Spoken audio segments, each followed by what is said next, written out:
بھٹی صاحب، آپ دارالحکومت پہ بیٹھے ہیں، کیا خبریں ہیں ارد گرد؟ کیا تیاری ہو گئی ہے؟ کب بلایا جا سکتا ہے؟ اور پھر نمبرز گیم کی تھوڑی سی بات کرتے ہیں. کیا اتحادیوں کے بغیر یہ کام ہو جائے گا؟ کیا فارورڈ بلاک سے متعلق جو خبریں آ رہی ہیں نمبرز پورے ہوں گے؟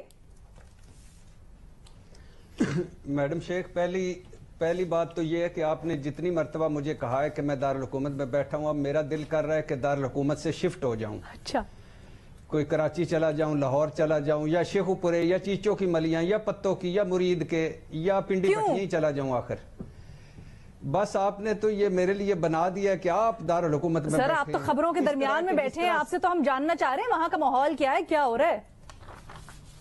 اس طرح کہ جس طرح مولانا صاحب صبح میرے پاس آتے ہیں اور شام کو مجھے بتا کے جاتے ہیں، بلاول صاحب روزانہ فون کرتے ہیں، نواز شریف صاحب لندن سے مجھے فون کر کے اپنی صحت کے بارے میں بتاتے ہیں. چلے ٹھیک ہے، خبر نہیں ہے بھٹی صاحب تو بتا دیں، ڈریگ ہو رہا ہے، تجزیہ دے دیں اپنا. آپ کس طرح سے دیکھ رہے ہیں یہ جوڑ توڑ جو سارے چل رہے ہیں؟ اس میں حکومت کے بھی دعوے چل رہے ہیں کہ بڑے پورے اعتماد ہے، کہتے ہیں اپوزیشن کے نمبرز پورے ہی نہیں ہوں گے.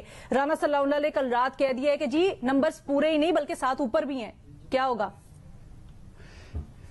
پہلی بات تو میڈم شیخ، پیارے عمران خان صاحب کا شکریہ کہ انہوں نے اس اپوزیشن کو، جس نے 20 سال یہ کھڑے نہیں ہو سکتی تھی، یہ جگاڑوں، داؤں پیچوں اور کرپشن، ہڑپشن اور ڈیلوں ڈھیلوں میں جکڑی اپوزیشن کو کھڑا کر دیا. دوسری مبارکباد میں مولانا صاحب کو دینا چاہوں گا کہ ان 3.5 پونے 4 سالوں میں اگر کسی نے اپوزیشن کی ہے تو وہ مولانا صاحب ہیں.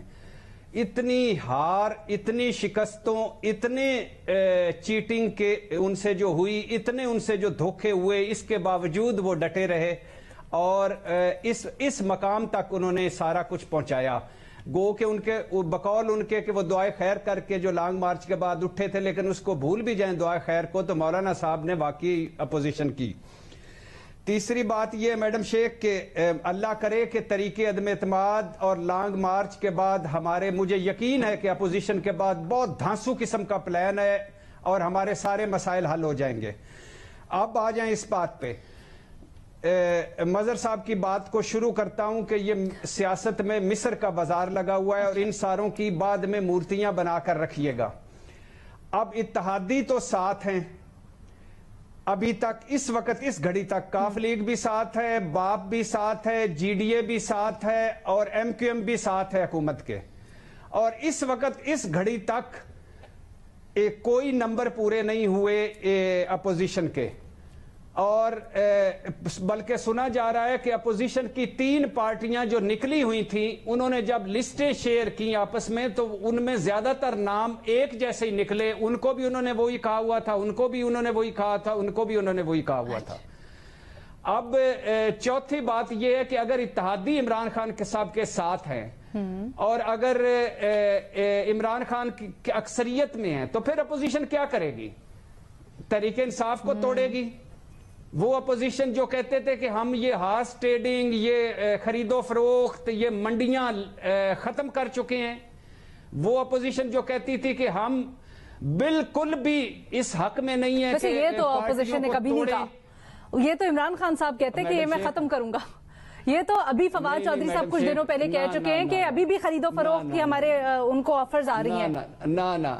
نہ میری پیاری میڈم شیخ، میری پیاری میڈم شیخ، نہ یہ اپوزیشن کئی مرتبہ دعوے کر چکی ہے اور نواز شریف صاحب تو اس پہ باقاعدہ آبدیدہ بھی ہو چکے ہیں کہ کسی جمہوری حکومت کو پورا کرنے کا موقع نہیں دیا. نئی کو آپشن لکھ دیں جی بھٹی صاحب کا. مظہر عباس صاحب، یہ جو بھٹی صاحب نے پورا خاکہ کھینچا ہے.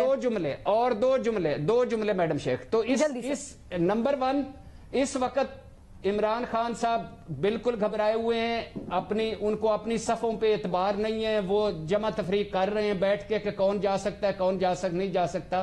لیکن اس وقت تک گرین سگنل چاہے کوئی بھی دو، ابھی تک ریڈ سگنل ہے.